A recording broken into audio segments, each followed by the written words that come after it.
Hey everyone, thanks for stopping back at the Six Solutions YouTube channel. I get a lot of questions about the load that I'm shooting through my P320 for minor power factor carry optics, and I figured I'd go ahead and give you guys a really quick little rundown.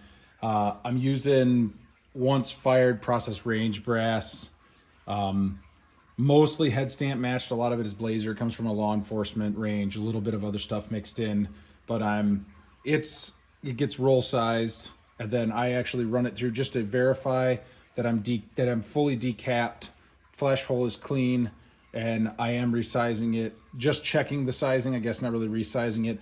I do swage in case there was like a normal or something goofy in there with a really tight primer pocket. Wraps around, it primes.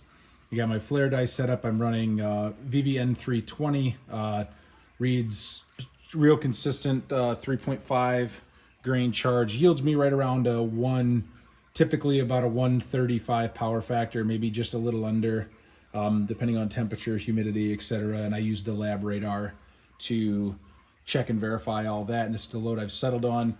These are some older bullets, but I'm running the Extreme 147 .356 hollow points.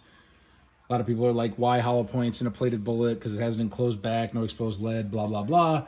And the reason is when these were purchased, this was the only way you could get the heavy plate, which has got about a double the thickness plating jacket on it. You can now actually get the round nose in a heavy plate. Before, only these models, as far as I understood, were made in the heavy plate.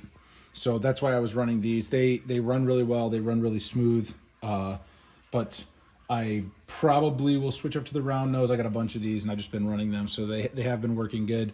Everything's going to change because I'm going to shoot open next year. So I'm not really sure, but let me just go through and I'll run some for you here and you can have a look. I'm running the RL1100 from Dillion with a Mr. Bullet feeder. Other than that, everything's basically, a stock setup. The only real thing, I'm using an RCBS decap sizing die over there. The swage hold down die comes with the press. This is a Dillion crimp die, kind of a set it and forget it kind of thing. And I do have a Lyman Pro micrometer seating die because I'm super picky. And with the coarse thread on the body, you just can't get it to get the number. And when I seat this at 1.100, that's what I want to see. Every time, ideally. I'm big into quality control, and that's what gets you that consistency that not only gets you accuracy, but reliability in your firearm as well. So as you see, I'm not automated, but I can crank these out pretty fast here on the RL1100. This press has been really good to me.